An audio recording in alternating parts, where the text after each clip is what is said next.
नमस्कार मित्रांनो, स्वागत आहे आपले वायबीटी अकॅडमी या युट्यूब चॅनल वरती. या व्हिडिओच्या माध्यमाने आज आपण जीएमसी नागपूर भरतीसाठी आज जे 3 शिफ्ट मध्ये पेपर झालेले आहेत त्यामध्ये जीके वरती तुम्हाला कोणकोणते प्रश्न विचारले गेले होते त्या प्रश्नांचं स्पष्टीकरण आजच्या व्हिडिओच्या माध्यमाने आपण बघणार आहोत. आणि जर तुमचा 28 तारखेला 4 तारखेला पेपर असेल जीएमसी नागपूर भरतीचा तर त्यासाठी हा व्हिडिओ अतिशय महत्त्वाचा असणार आहे. कारण यामध्ये तुम्हाला जीके या विषयावरती तुम्हाला कोणकोणत्या टॉपिकचा अभ्यास करायचा आहे, कोणकोणते टॉपिक तुमच्यासाठी महत्त्वाचे असणार आहे. तर त्याच्यासाठी तुम्हाला जर अभ्यास करायचा असेल, रिव्हिजन करायचे असेल तर त्या नोट्स तुम्हाला कुठून भेटतील आणि इतर सर्व माहिती तुम्हाला आजच्या या एकाच व्हिडिओच्या माध्यमाने दिली जाणार आहे. जीके सोबत तुम्हाला मराठी, इंग्रजी, गणित, बुद्धिमत्ता या विषयावरती तुम्हाला कोणकोणत्या टॉपिक वरती प्रश्न आले होते ते देखील आपण या व्हिडिओच्या लास्टला शेवटी बघणार आहोत. परंतु सर्वात महत्त्वाचं म्हणजे जीके सामान्य ज्ञान यावरती तुम्हाला कोणकोणत्या टॉपिक वरती कोणकोणते प्रश्न आले होते त्या प्रश्नाचं स्पष्टीकरण देखील बघणार आहोत. आणि इतर तुम्हाला कोणकोणते टॉपिक महत्त्वाचे असणार आहे त्याविषयी सुद्धा माहिती याच व्हिडिओच्या माध्यमाने आपण बघणार आहोत. तर चला जास्त व्हिडिओचा वेळ वाया न घालवता या व्हिडिओला सुरुवात करूया. जीकेचा जर विचार केला तर आपण प्रश्न उत्तर देखील बघणार आहोत. परंतु ते अगोदर महत्त्वाचं म्हणजे जर तुमचा 28 किंवा 4 तारखेला पेपर असेल तर त्यासाठी महत्त्वाचे टॉपिक असणार आहे. कोणकोणत्या टॉपिकचा तुम्हाला अभ्यास करायचा आहे तर त्यासाठी 2-3 टॉपिक तुमच्यासाठी सांगत आहे. ते टॉपिक तुम्ही अभ्यासून जा. तुम्हाला कमीत कमी तर 10 ते 11 प्रश्न त्या टॉपिक वरती विचारले जाणार आहे. यामध्ये जर म्हटलं तर नागपूर जिल्हा किंवा नागपूरच्या संदर्भात माहिती तुम्हाला यावरती प्रश्न विचारले जात आहे. जर म्हटलं तर पहिल्या शिफ्टला देखील आपल्याला 4 ते 5 प्रश्न नागपूर जिल्ह्यावरती विचारले गेले होते. दुसऱ्या शिफ्टला जरी म्हटलं तर 5 ते 6 प्रश्न विचारले गेले होते. आणि तिसऱ्या शिफ्टला सुद्धा 5 ते 6 प्रश्न तुम्हाला नागपूर जिल्ह्याच्या संदर्भात विचारले गेले होते. म्हणजेच नागपूर जिल्ह्याच्या संदर्भात तुम्हाला जास्तीत जास्त माहिती जीके वरती विचारली जात आहे. तर त्यासाठी हा एक महत्त्वाचा टॉपिक असणार आहे तुमच्यासाठी अभ्यास करण्यासाठी. दुसरं जर म्हटलं तर लेटेस्ट चालू घडामोडी 4 ते 5 महिन्याची लेटेस्ट चालू घडामोडी यावरती तुम्हाला प्रश्न विचारले जात आहे. यामध्ये पुरस्कार झालं, खेळासंदर्भात माहिती झालं, यावरती तुम्हाला प्रश्न विचारले जात आहे. प्रत्येक शिफ्टला जर म्हटलं तर 4 ते 5 प्रश्न कमीत कमी विचारले जात आहे. काही विद्यार्थी म्हणाले की 6 ते 7 देखील प्रश्न आपल्याला चालू घडामोडीवरती विचारले गेले होते. तर त्यासाठी हा दुसरा टॉपिक तुमच्यासाठी महत्त्वाचा असणार आहे. पुढे जर म्हटलं तर विद्यार्थ्यांनी सांगितल्याप्रमाणे अजून काय महत्त्वाचे टॉपिक मी इथं नोट करून घेतलेली आहे बघा. आणि त्यासोबत अजून एवढी माहिती तुमच्यासाठी मी काढलेली आहे. ही सर्व माहिती तुम्हाला पीडीएफ स्वरूपामध्ये मी उपलब्ध करून देणार आहे. ती माहिती तुम्हाला कुठे भेटणार आहे हे देखील व्हिडिओच्या लास्टला मी तुम्हाला सांगणार आहे. तर यामध्ये जर म्हटलं तर महाराष्ट्रावरती तुम्हाला नदी, धरणे, किल्ले यावरती प्रश्न विचारले जाते. हा एक महत्त्वाचा टॉपिक झाला. महाराष्ट्राची माहिती आणि नदी, धरणे, किल्ले यावरती तुम्हाला प्रश्न विचारले जात आहे. त्यानंतर समाज सुधारक यांचे कार्य आणि नावे यावरती तुम्हाला प्रश्न विचारले जाते. खेळासंबंधी जर म्हटलं तर पुरस्कार, त्याचसोबत जर म्हटलं तर ऑलिम्पिक वरती तुम्हाला प्रश्न विचारले जाते. आणि 2-3 जर म्हटलं तर विद्यार्थ्यांनी सांगितलं शिवाजी महाराज यांच्या इतिहासावरती देखील तुम्हाला प्रश्न विचारले गेले होते. हे काय अजून महत्त्वाचे टॉपिक झाले. ठीक आहे. आता जेवढे पण विद्यार्थ्यांनी इथं प्रश्न पाठवलेत किंवा आपल्याकडे प्रश्न मिळालेले आहेत ते प्रश्न कोणकोणते होते, त्यांची उत्तर काय आहेत त्याचं स्पष्टीकरण या व्हिडिओच्या माध्यमाने आपण जाणून घेऊया. आणि त्यानंतर व्हिडिओच्या लास्टला सांगितल्याप्रमाणे अतिशय महत्त्वाची माहिती देणार आहे, जेणेकरून तुमचा जर 28 किंवा 4 तारखेला पेपर असेल तर त्यासाठी ही माहिती अतिशय महत्त्वाची असणार आहे. तर चला आता तुम्हाला टॉपिक समजून आलं. बाकी या व्यतिरिक्त जर म्हटलं तर भूगोलावरती 3-4 प्रश्न, इतिहासावरती 4 ते 5 प्रश्न विचारले जाते. कायदे, कलम, त्यासोबत जर म्हटलं तर आपल्याला घटना दुरुस्ती यावरती प्रश्न विचारले जाते. आणि ऑलराऊंडर तुम्हाला 10-12 प्रश्न विचारले जाते. हे सर्व जीकेचं झालं. ठीक आहे. अशा प्रकारचे तुम्हाला प्रश्न विचारले जाते. बाकी जेवढे पण प्रश्न आले ते आपण बघूया आणि त्यानंतर सविस्तर चर्चा करूया. बघा, विद्यार्थ्यांनी दिलेल्या माहितीनुसार पहिला प्रश्न काय आहे, नागपूर मधील धरण कोणते या टाईपचा प्रश्न आला होता. काही विद्यार्थी म्हणाले की 4 पर्याय दिले होते तर यापैकी कोणते नागपूर मधील धरण नाही असा देखील प्रश्न विचारला गेला होता. या टाईपचा देखील प्रश्न आला होता. म्हणजे धरणावरती प्रश्न आला होता हे आपल्याला इथे समजून येते. आता नागपूर मधील जेवढी पण महत्त्वाची धरणे ते तुम्हाला मी इथे दिलेले आहे. आणि हे जे पीडीएफ आहे आपण आपल्या नोट्स मध्ये उपलब्ध करून देतोय किंवा आपल्या टेलिग्राम चॅनल आहे तिथे उपलब्ध करून देतोय किंवा व्हॉट्सअप आपला चॅनल आहे त्या सर्वांची लिंक डिस्क्रिप्शन बॉक्स मध्ये टाकून देतोय. तिथे हे पीडीएफ तुम्हाला उपलब्ध होऊन जाईल किंवा नोट्स सोबत हे पीडीएफ तुम्हाला उपलब्ध होऊन जाईल. यामध्ये उमरी झालं, कान्होजी झालं, ठीक आहे, खैरी झालं, ठीक आहे, वेना झालं, हे जे महत्त्वाची धरणं आहेत ते आपल्याला नागपूरमध्ये आलेले बघण्यासाठी भेटतात. आता एखाद्या धरणाचं नाव इथं आपल्याला सांगता येणार नाहीये नक्की कोणत्या धरणावरती प्रश्न आला होता. तर त्या धरणाचं नाव समजलं असतं तर आपण संपूर्ण धरणाविषयी माहिती दिली असती. स्थापना कुठे, कोणत्या नदीकाठी आहे, कोणत्या शहरापाशी आहे किंवा कोणत्या गावाजवळ आहे. ठीक आहे. अशा प्रकारचे जेवढे पण त्याच्या रिलेटेड प्रश्न झाले असते ते सर्व आपण बघितले असते. परंतु संपूर्ण विद्यार्थ्यांनी प्रश्न पाठवला नाहीये. आपल्याला एवढं समजून आलं की नागपूर मधील धरण कोणते किंवा धरणावरती प्रश्न आला होता. तर महत्त्वाची धरणं मी इथे दिलेले आहेत, ठीक आहे. या टाईपचा तुम्हाला एक प्रश्न आला होता. तर धरणे तुम्हाला महत्वाचे असणार आहे किंवा नद्या या तुमच्यासाठी महत्वाच्या असणार आहे. यावरती तुम्हाला पुढील शिफ्टला देखील प्रश्न विचारला जाऊ शकतो. चला तर बघा, दुसऱ्या प्रश्नाकडे आता वळूया.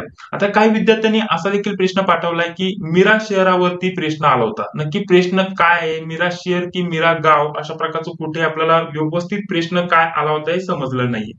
या ठिकाणी जर म्हटलं तर मीरा भाईंदरवरती प्रश्न आला होता की मीरा शहरावरती प्रश्न आला होता, हे देखील आपण इथं कन्फ्युज आहे. तर त्यामुळे थोडक्यात मीरा भाईंदर याविषयी थोडक्यात माहिती इथं मी दिलेली आहे. या प्रश्नाला जर म्हटलं तर संपूर्ण आपण सांगू शकत नाही नक्की प्रश्न काय होता, परंतु या टाईपचा प्रश्न आला होता. थोडक्यात मीरा भाईंदर विषयी आपण इथं थोडक्यात माहिती उपलब्ध करून दिलेली आहे, जी की तुम्हाला पीडीएफ मध्ये भेटून जाईल. चला तर बघा, पुढील 3 नंबरचा प्रश्न जर म्हटलं तर नागपूर करारावरती सही कोणाची आहे, अशा प्रकारचा प्रश्न विचारला गेला होता. तर करारावरती प्रश्न आलाय तर कधी 1953 मध्ये आपण सांगू शकतो.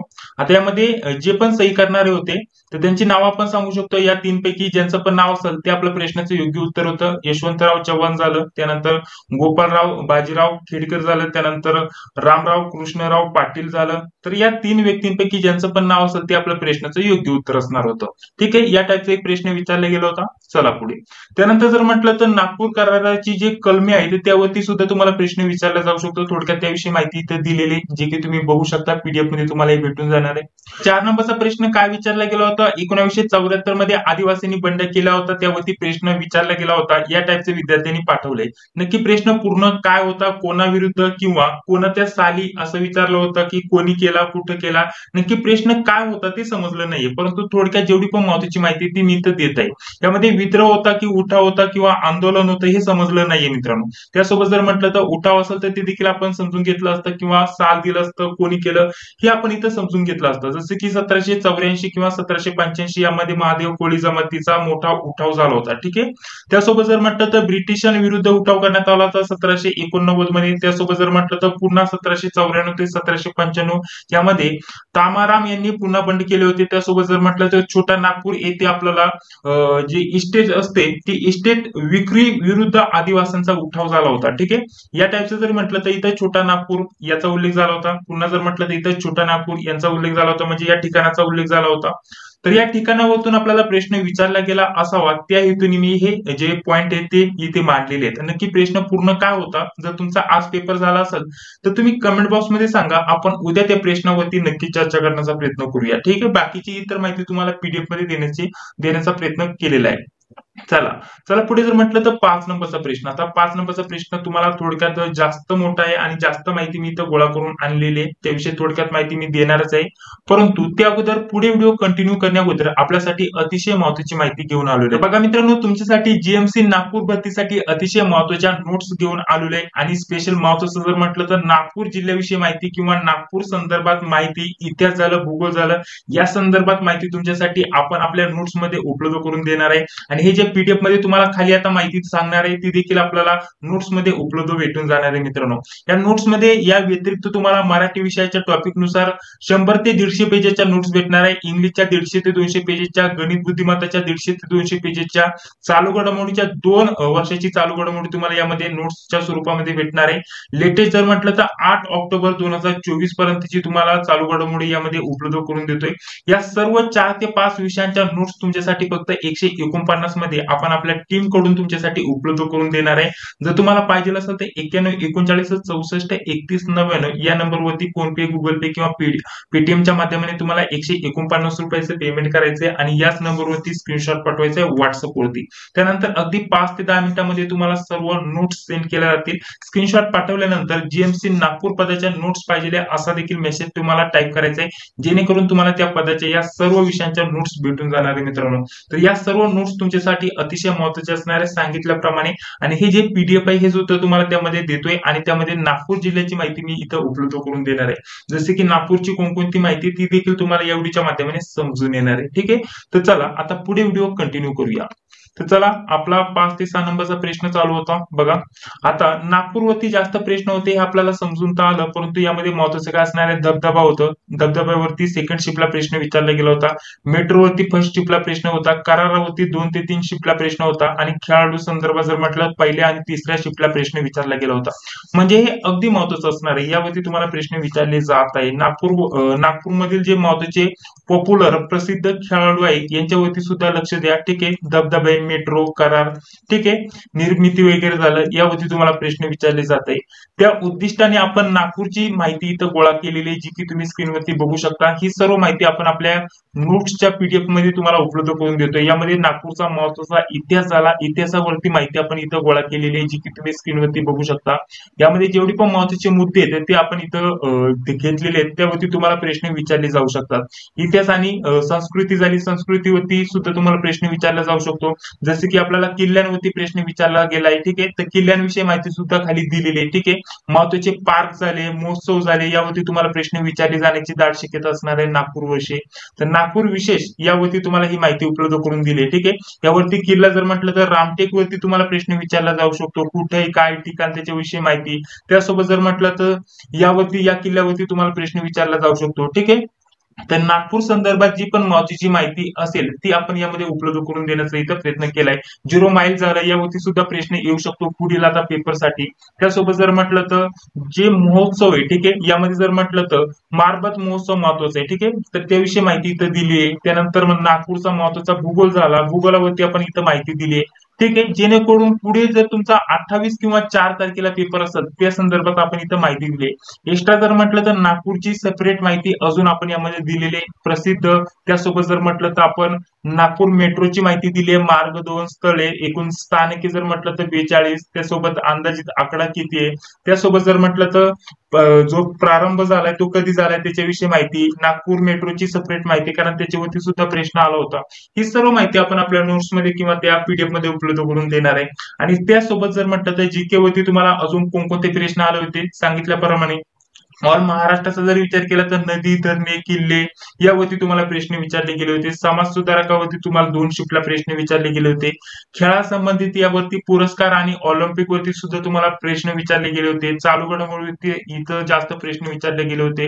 शिवाजी महाराजा संबंधित इथं तुम्हाला इतिहासावरती 2 ते 3 प्रश्न विचारले गेले होते. ठीक आहे, या टाईपचं जर म्हटलं तर आजचा संपूर्ण जर म्हटलं तर तिन्ही शिफ्टला जे पेपर झालेत या संदर्भी तुम्हाला माहिती विचारली गेली होती. आणि एक्स्ट्रा नागपूर जिल्ह्याची माहिती आपण दिलेली आहे, जी की तुम्ही इथं बघू शकता स्क्रीनवरती. आणि आपण आपल्या नोट्स मध्ये सर्व विषयांच्या सेपरेट 150 ते 200 पेजेसच्या नोट्स तुमच्यासाठी उपलब्ध करून देतोय.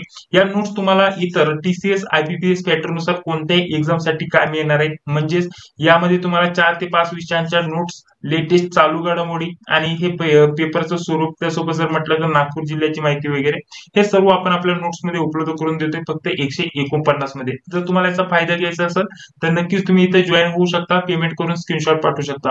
तर चला आता पुढे जर म्हटलं तर आता सांगितल्याप्रमाणे तुम्हाला बोललो होतो की तुम्हाला बाकीच्या विषयांची सुद्धा माहिती देणार आहे, जसं की मराठी. यामध्ये समानार्थी आणि विरुद्धार्थी प्रत्येक शिफ्टला जर म्हटलं तर 5 ते 6 प्रश्न इथे विचारले गेले समानार्थी आणि विरुद्धार्थी यावरती. म्हणी, वाक्य, प्रचार, वाक्याचे प्रकार, समूह दर्शक, त्यासोबत जर म्हटलं तर शब्द समूह, शब्दार्थ, प्रयोग, समास, पुस्तक, लेखक, अचूक शब्द, अचूक वाक्यरचना. उत्तरा देखील तुम्हाला प्रत्येक शिफ्टला 5 प्रश्नावरती विचारला गेलाय. ठीक आहे, हे मराठीचं संपूर्ण स्वरूप झालं. ऑलरेडी आपण पहिला जो व्हिडिओ बनवला होता त्यामध्ये ही सर्व माहिती दिली आहे, त्यामुळे वारंवार तुम्हाला जास्त काही सांगत नाहीये. इंग्लिशमध्ये समानार्थी विरुद्धार्थी झालं, fill in the blank, proverb झालं, आर्टिकल झालं, करेक्ट स्पेलिंग झालं, करेक्ट सेंटेन्स झालं, पॅराजम्पर, त्यानंतर पॅराग्राफ वगैरे झालं. यावरती 5 प्रश्न, या टाईपचे तुम्हाला सर्व 25 प्रश्न विचारले गेले होते. ठीक आहे, पुढे जर म्हटलं तर गणित बुद्धिमत्ता, सहसंबंध, समीकरण, अक्षरमाला, अंकमाला, नातेसंबंध, बैठक व्यवस्था, तर्क आणि अनुमान यावरती तुम्हाला जर म्हटलं तर 12 ते 13 प्रश्न विचारले गेले होते. ठीक आहे, आणि बाकी जर म्हटलं तर आपल्याला अंकगणितावरती समीकरण सोडवा, किमती काढा, नफा तोटा, शेकडेवारी, त्यासोबत रांगेतील क्रम झालं, काळ काम युग झालं, सरळ व्याज, सरासरी, गुणोत्तर, या टाईपचे जर म्हटलं तर तुम्हाला 12 ते 13 प्रश्न विचारले गेले होते. अशा प्रकारचे 25 प्रश्न तुम्हाला गणित बुद्धिमत्तावरती विचारले गेले होते. आणि बाकी जर म्हटलं तर सामान्य ज्ञानचा समावेश होता. संपूर्ण डिटेलमध्ये 4 ते 5 विद्यार्थ्यांशी बोलणं करून त्यानंतर हा व्हिडिओ बनवलेला आहे. संपूर्ण माहिती देण्याचा प्रयत्न केलेला आहे. आणि सर्वप्रथम आपण चॅनलवरती देखील व्हिडिओ टाकला होता की नागपूरचा जो आजचा पेपर झाला त्यामध्ये आपण टॉपिक दिले होते. तर बहुतेक जणांनी पूर्ण पेपरचं स्वरूप न जाणता त्यामध्ये 2-3 जणांनी कमेंट केला की हा IBPS चा ठीक आहे IBPS चा पॅटर्न नसून हा TCS चा पॅटर्न आहे. ठीक आहे. तर त्यांनी सर्वप्रथम विद्यार्थ्यांची चर्चा करावी, त्यानंतर कमेंट करावी, जेणेकरून आपल्याला जे पण विद्यार्थी सांगत असतात त्यानुसारच आपण यामध्ये व्हिडिओमध्ये माहिती देत असतो. आता स्वतः आपण तर पेपरला गेलेलो नसतो, त्यामुळे विद्यार्थ्यांनी जी पण माहिती दिलेली असते त्यानुसारच आपण व्हिडिओमध्ये एक्सप्लेन करत असतो. बाकी या व्यतिरिक्त जर तुमचा आज पेपर झाला असेल तर तरी देखील तुम्हाला जे पण प्रश्न आले असतील, 2-3 प्रश्न आठवले तर ते देखील तुम्ही कमेंट बॉक्समध्ये सांगा, जेणेकरून 28 किंवा 4 तारखेला ज्यांचा पेपर आहे त्यांना त्याची नक्कीच मदत होणार आहे. ठीक आहे. या व्यतिरिक्त महत्वाचं म्हणजे टेलिग्राम बंद व्हायच्या मार्गावरती आहे. ठीक आहे. टेलिग्राम ग्रुप किंवा आपले जे टेलिग्राम चॅनल आहे ते बॅन व्हायची मार्गावरती आहे किंवा टेलिग्राम ऍप्लिकेशन बॅन होण्याच्या मार्गावरती आहे. त्यासाठी आपण व्हॉट्सअप चॅनल सुरू केलेलं आहे. ठीक आहे. तर व्हॉट्सअप चॅनलला देखील जॉईन व्हा. चॅनलची लिंक डिस्क्रिप्शन बॉक्स मध्ये टाकून देतोय, तिथे सर्व अपडेट तुम्हाला भेटून जातील. या व्यतिरिक्त अजून काही प्रश्न असतील तर कमेंट बॉक्स मध्ये सांगायला विसरू नका. हा व्हिडिओ आवडला असेल तर नक्कीच व्हिडिओला लाईक करा. चॅनलवरती पहिल्यांदा असेल तर चॅनलला सबस्क्राईब करा. जी बेल तिलाही क्लिक करा. भेटूया पुढील व्हिडिओमध्ये. जय हिंद, जय महाराष्ट्र.